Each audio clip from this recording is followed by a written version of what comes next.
Hello, everybody, and welcome to another Calypso Cigar Review Quickie. I am your host, Brandon Luna, and today we'll be reviewing the L'Atelier Selection Speciale. If you have not had this cigar, it's darn tasty, and it just came out in a Lancero version. This, however, is the Corona Gorda, so it's a 5 5/8 by 46. Love the size. And it's a little bit different than the standard L'Ateliers, hence the Selection Speciale. How is it different? Well, it has a higher priming of that Ecuadorian Sancti Spiritus wrapper, so it gives it that darker color. The binder and filler, still Nicaraguan. That's really the only change that they've made, but it does make the cigar taste a little different. The smell on the foot is straight up chocolate. The smell of the cigar actually smells like a combination of wet earth and a dirty old leather shoe. Sounds kind of weird for a cigar, and it doesn't really sound that pleasing. But if you like earth and you like that leather, it's very appealing to a cigar smoker. So I'm going to give it a cut and light, let you know what I think on the first third of the L'Atelier Selection Speciale. So I'm at the end of the first third of the L'Atelier Selection Speciale, and that cocoa that you get on the foot of the cigar really isn't there. At this point, it's mostly earth with a lot of spice and a little creaminess on the back of the palate. The retrohale is pretty spicy, and I love it. It's like a red pepper spice.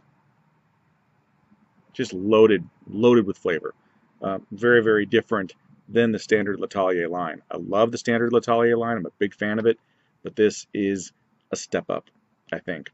If you haven't had the Maduro of the L'Atelier line, I'd say try that too, but that's probably my least favorite of the three. I'm a really big fan of this one and the core line, and the 52 size specifically. So far, so good. I'm going to get into the second third, let you know what I think. Okay, so I'm at the end of the second third, and I debanded. Had two bands on it, just so you know.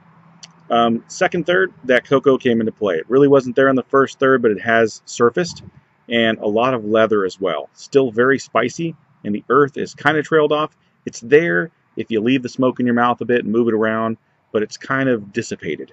So it is very complex. It has a lot of different flavors going on. It's something that you really should take the time and sit and smoke and enjoy. Don't rush through it. With a Corona Gorda, you can probably get an hour and 15 out of this if you take your time. Most people probably 45 to 50 minutes, but it's a darn tasty smoke. I think it deserves the time to sit and enjoy. So I'm going to come back on the last third, let you know final thoughts.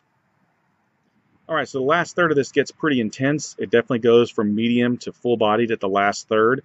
A lot of pepper, a lot of spice, a lot of earth. And it's a darn tasty stick. I would definitely recommend trying it. And track down the Lancero that just came out. I have a feeling that's going to be pretty epic. I've got some coming, and I'll review it when I get it. So as always, it's been great smoking with you. Check us out at all the normal places you can find us. iHeartRadio, YouTube, Stitcher, Podomatic, Spreaker. We're all over the place. Thanks a lot.